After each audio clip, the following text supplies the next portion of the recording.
Bienvenidos al canal Materiales de Proyecto. Soy Edson Mafuz, arquitecto y profesor de proyectos de la Facultad de Arquitectura de la Universidad Federal de Rio Grande do Sul, Porto Alegre, Brasil. Vuelvo con otro video sobre diseño arquitectónico.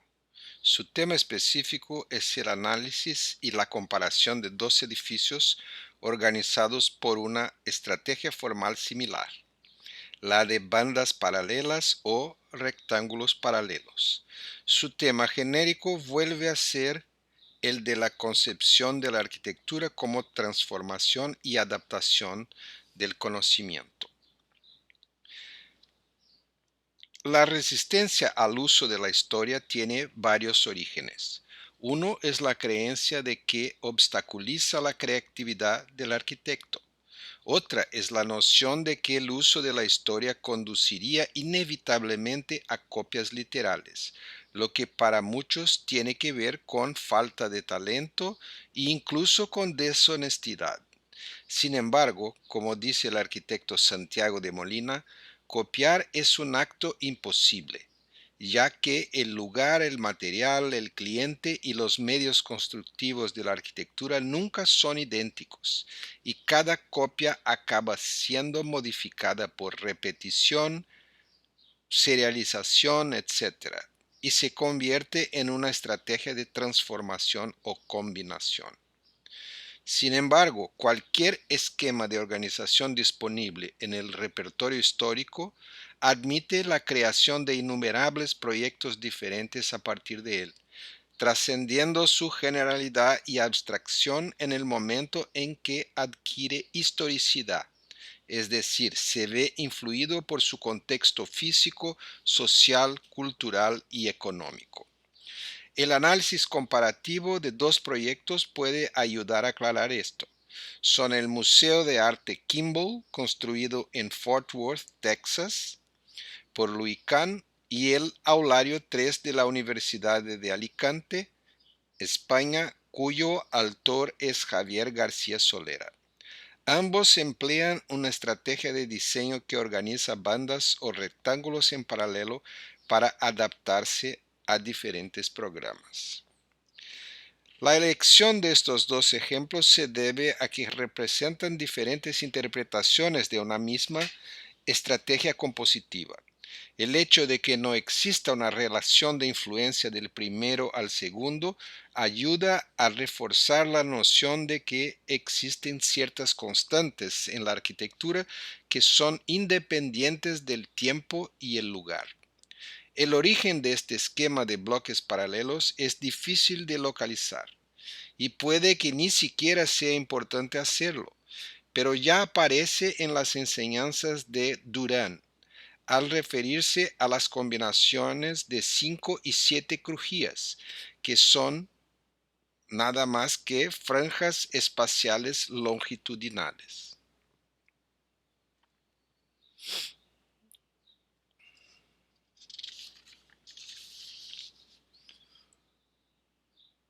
El Museo Kimball está ubicado en un parque de la ciudad de Fort Worth y forma parte de un polo cultural en el que se encuentran otros museos, de la mano de reconocidos arquitectos como el estadounidense Philip Johnson, que es el autor del Amon Carter Museum a la izquierda, y el japonés Tadao Ando, el autor del Modern Art Museum, que está a la extrema derecha.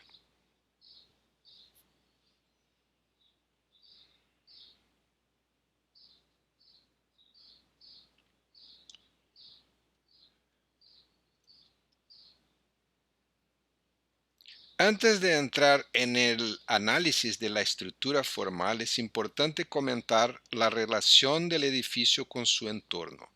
El Kimball tiene su eje de simetría alineado con la calle que da acceso vehicular al mismo, ocupando un tramo de calle que fue removido para permitir la construcción del museo. Este anclaje del edificio en el contexto fue muy oportuno porque permitió revertir un error de valoración inicial por parte del arquitecto. Kahn imaginó que el acceso al edificio se realizaría a través del eje principal, llegando los visitantes por las calles laterales, pasando por los dos pórticos alineados con los accesos y solo entonces girando 90 grados y llegando a la puerta principal empotrada bajo el tercer pórtico orientado a poniente.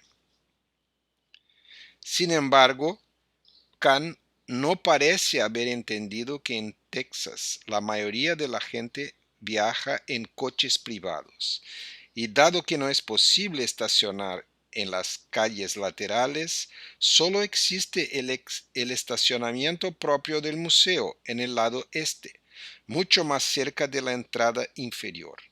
Por tanto, en la práctica, la entrada principal del museo hoy es la de la planta baja, afortunadamente bien resuelta y que conduce al mismo punto que la entrada superior.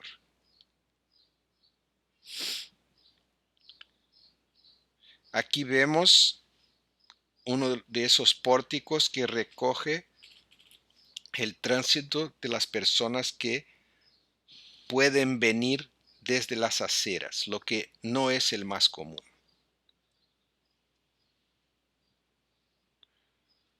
Aquí ya adentro del pórtico, luego antes de girar 90 grados para llegar hasta la entrada superior. Este es el lado donde se da hoy la entrada principal del edificio, la entrada real del edificio. Y aquí se ve la puerta como si uno estuviera llegando en coche. La organización del Museo Kimball se puede entender de forma abstracta, como la disposición de 16 espacios rectangulares de aproximadamente 30 por 6 metros, 3 de los cuales son pórticos exteriores en el lado oeste, con franjas de servicio de 1,80 m entre ellos. Pues aquí vemos las 16 unidades básicas con los 3 pórticos exteriores en azul. Uno de los cuerpos básicos, compuesto por 6 bandas anchas y 5 estrechas. La organización general en 3 cuerpos paralelos. La reducción del cuerpo central para acomodar el acceso.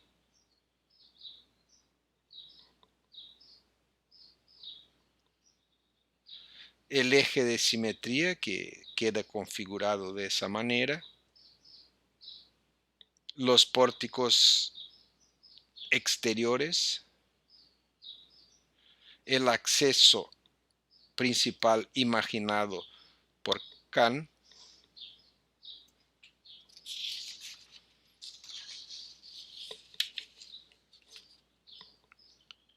Y aquí algo que vamos a comentar más adelante, que es parte del método de Kant, que al distribuir el programa asume una actitud mucho más informal, más asimétrica.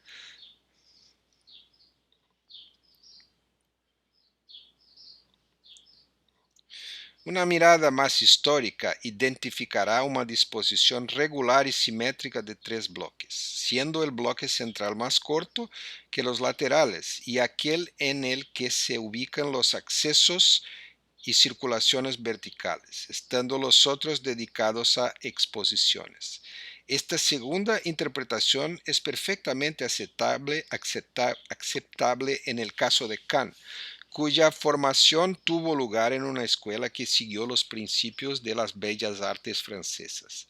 La misma mirada histórica no dejará de relacionar la organización de este edificio, especialmente visto desde el este, con la superposición de base y piano nobile tan común en la arquitectura premoderna. Aquí se puede identificar claramente 2 tipos de espacios: las naves abovedadas, que son servidas por franjas estrechas adyacentes a ellas. En esas bandas menores, bueno, aquí vemos en verde los espacios más anchos, las bandas más anchas, que es donde están esas cúpulas o bóvedas, donde están las bóvedas cicloides. Aquí están las franjas de servicio, las más estrechas. En esas bandas menores se ubican las escaleras principales, depósitos y nichos que reciben los paneles que permiten subdividir el espacio. Además, las instalaciones discurren horizontalmente por el espacio entre la losa y su techo rebajado en esas franjas más estrechas. Según Kahn, estas bandas más pequeñas son una disponibilidad no planificada. Una planta solo es buena cuando pueden suceder muchas cosas sin destruirla.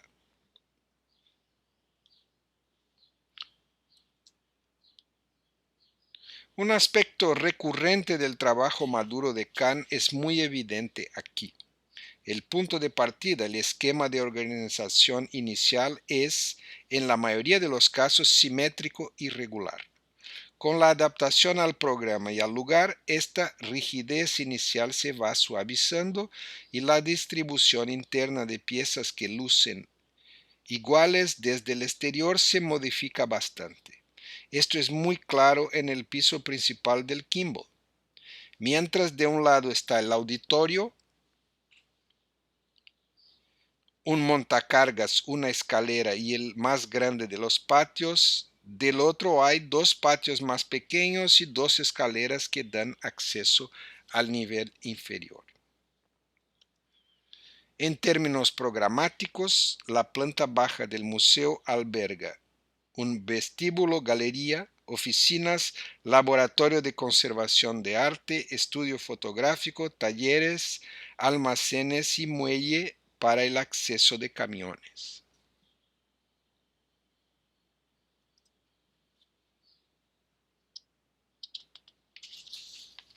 En la planta alta, bueno, aquí vemos en azul el camino de acceso al museo, en esta que es hoy la entrada principal, luego la escalera, una de dos iguales que lleva uno desde ese piso inferior al piso superior. En la planta alta se encuentra el propio museo, galerías, restaurante, tienda, auditorio, patio y biblioteca.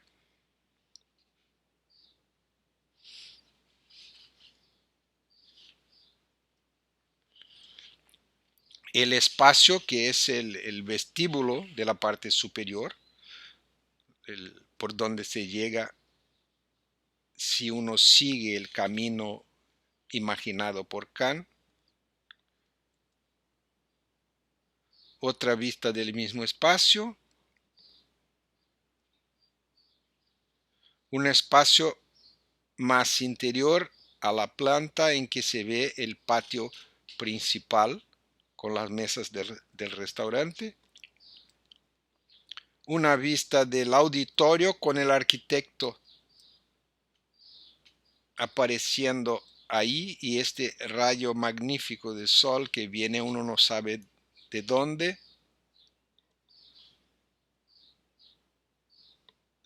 El patio superior o el patio más pequeño de la planta superior y aquí un espacio totalmente desconocido que es la biblioteca que se encuentra en la parte de la bóveda. Se encuentra, su piso se encuentra exactamente donde empieza la bóveda.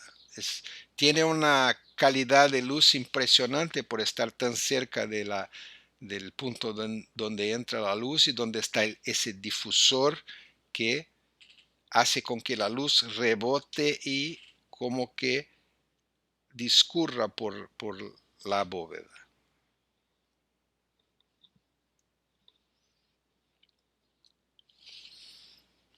El tema de la circulación refuerza la observación anterior sobre simetría y asimetría. Si bien el acceso desde el exterior es a través de puertas ubicadas sobre el eje de simetría de la organización tripartita, la circulación dentro del edificio rara vez está determinada por el sistema de bandas paralelas. Esto solo ocurre cuando se sube o baja por las escaleras públicas que unen los dos niveles. En la mayoría de los casos se da en diagonal o de una manera muy libre.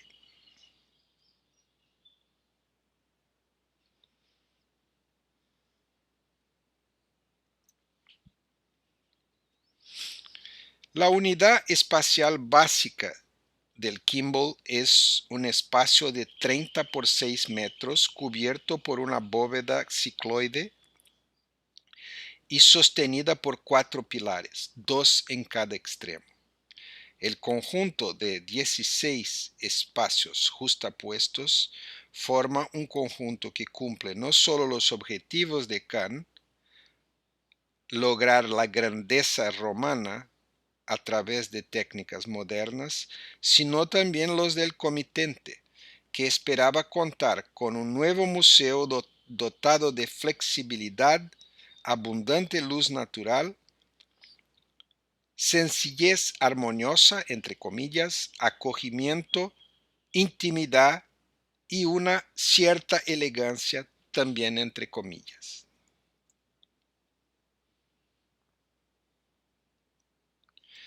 Aquí vemos una maqueta con los espacios abovedados y la maqueta muestra bastante bien el punto por donde entra la luz natural.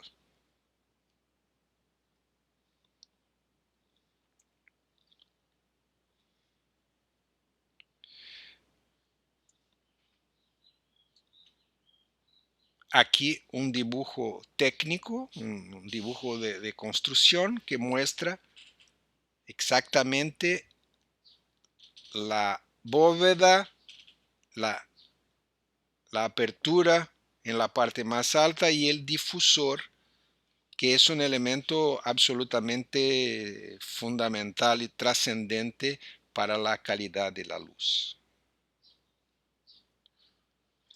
La luz natural aparece como protagonista del espacio, no solo en las bóvedas caracterizadas por las aberturas lineales en su punto más alto y su sistema de difusión de la luz, sino también a través de los patios que Kant inserta en la planta y que modifican para mejor el espacio total en grande parte.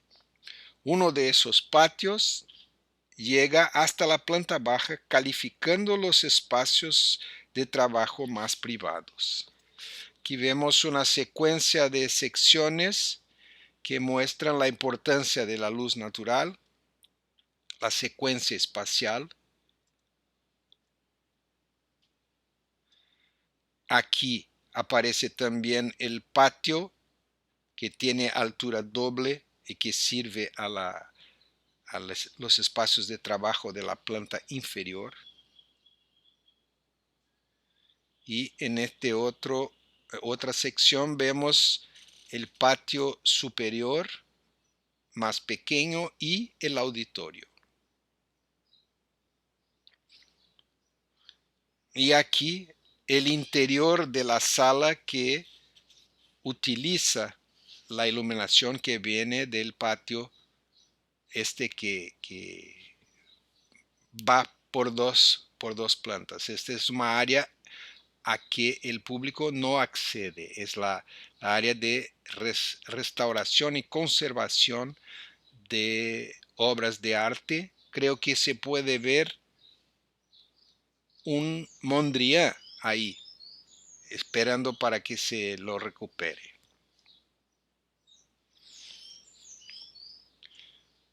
Pasamos al aulario 3 de Javier García Solera.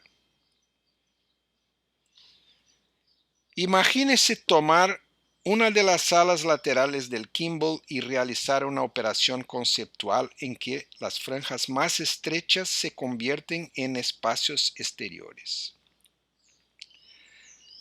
Agregue a esto un módulo más de cada tipo y tenemos el aulario 3 de la Universidad de Alicante. Incluso está presente el patio insertado en una de las franjas más anchas. Sin tener en cuenta el precedente, la evolución del proyecto parece implicar 4 pasos, no necesariamente en el orden puesto por mí en la secuencia. Comenzando por una unidad básica que consiste en una gran franja interior y una franja más estrecha de espacio exterior. La multiplicamos por 7. Añadimos la circulación longitudinal y el patio.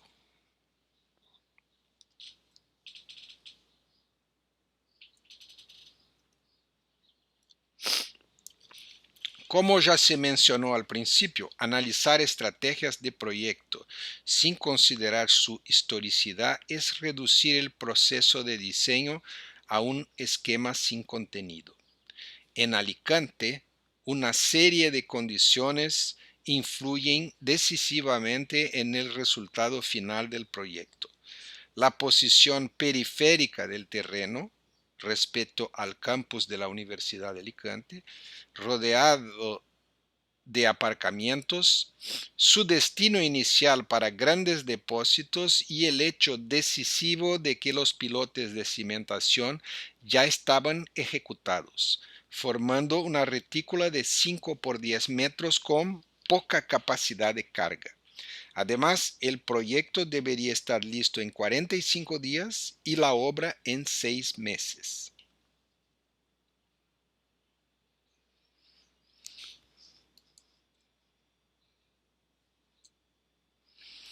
Aquí vemos una vista aérea del campus donde se puede ver una serie de edificios, comenzando con el propio aulario en su posición periférica. Uh, el campus anteriormente fue el sitio donde estaba un aeropuerto. Y ahí vemos en la pantalla uno de los edificios del aeropuerto que fueron mantenidos. Esta es la escuela de arquitectura, un proyecto de la esposa de Javier García Solera, Dolores Alonso. Y también hay un edificio de Álvaro Sisa, que es la rectoría de la Universidad de Alicante. Aquí una ampliación con una vista superior del aulario.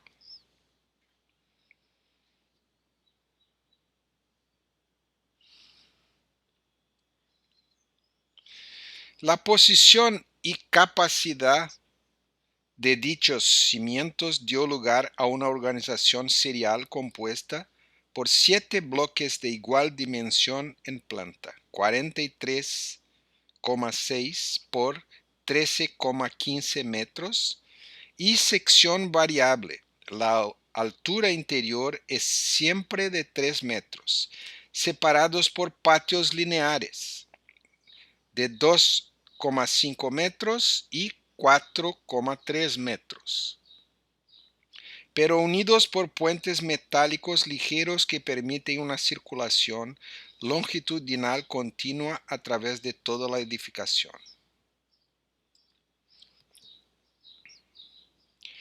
Los dos cuerpos más al norte, más cercanos al centro del campus, son diferentes a los demás, albergando salas más pequeñas, oficinas, una pequeña cafetería y un patio que resuelve el problema de la falta de jerarquía característica de toda organización serial, creando un espacio de centralidad. En las otras 5 piezas siempre hay 2 aulas grandes y un sanitario junto a la circulación principal.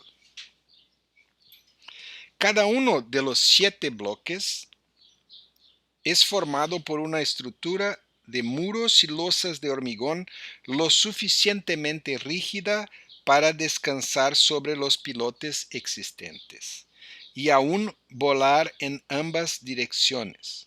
Los muros de los lados más cortos son completamente opacos, otro resultado del ambiente hostil.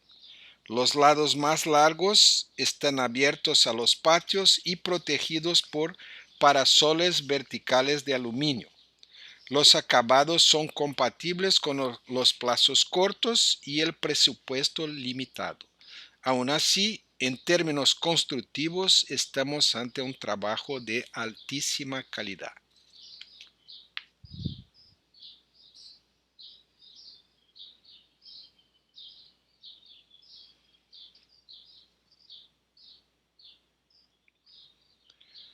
Aquí una vista superior donde se ve con mucha claridad el patio, que es de alguna manera el centro de convivio del edificio.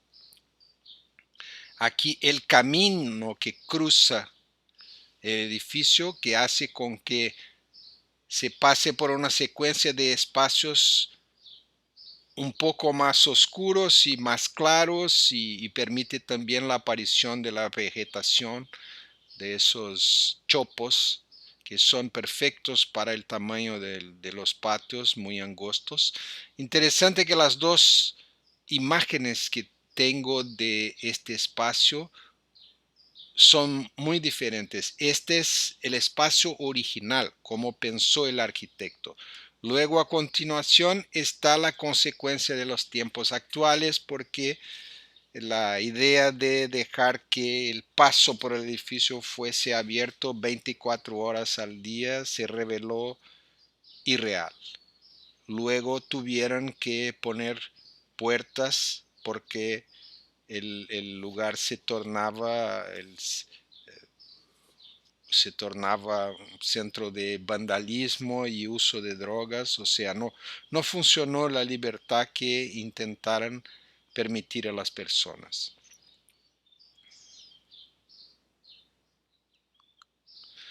Los patios pueden parecer estrechos, pero son suficientes para ventilar, iluminar y proteger las aulas del sol.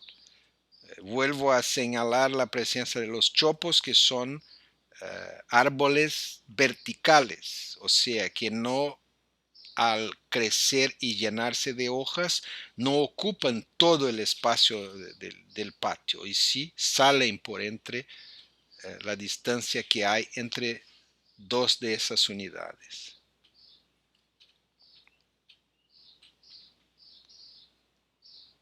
El acceso a las salas de clases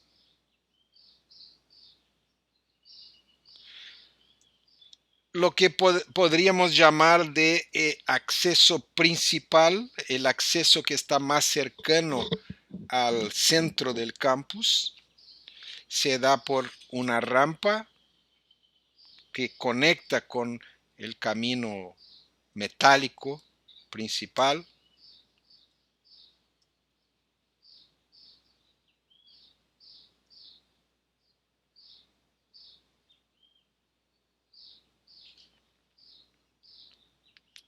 Y aquí está el otro acceso, el acceso por el lado opuesto, el lado que se vuelta hacia la periferia del campus.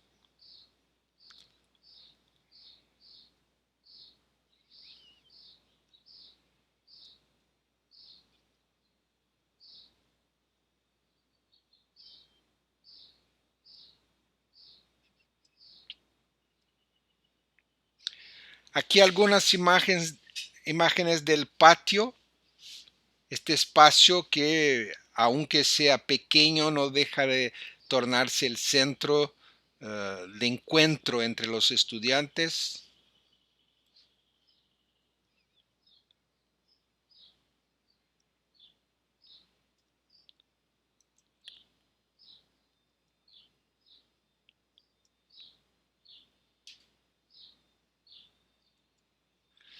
y el interior de una de las salas de clase.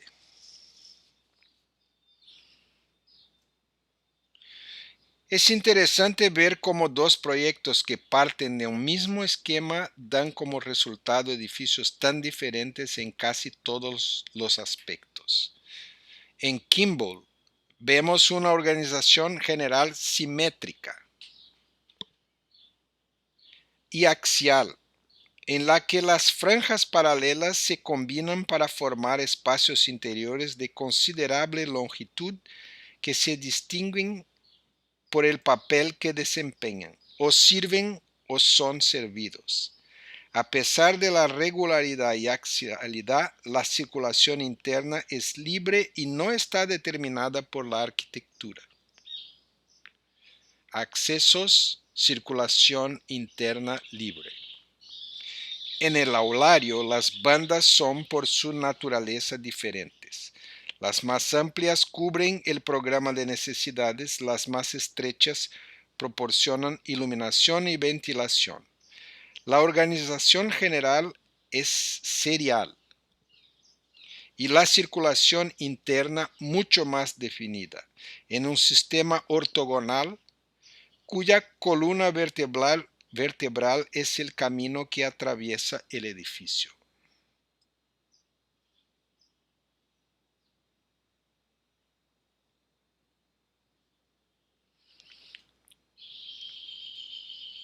O sea, en el aulario la circulación es mucho más controlada, con excepción de la circulación que lleva y sale del pequeño patio. No parece sensato ejercer una profesión sin utilizar los conocimientos acumulados durante muchos siglos. Quien utiliza este repertorio casi infinito evita reinventar lo que ya existe y ha sido probado muchas veces, además de asegurar la continuidad histórica que es imprescindible para cualquier actividad cultural. La innovación será importante siempre que surjan problemas para los que no hay precedentes. Intentar innovar sin necesidad es abrir la puerta a la arbitrariedad. Muchísimas gracias por asistir a más este vídeo. Espero que les haya gustado y que vuelvan para el próximo.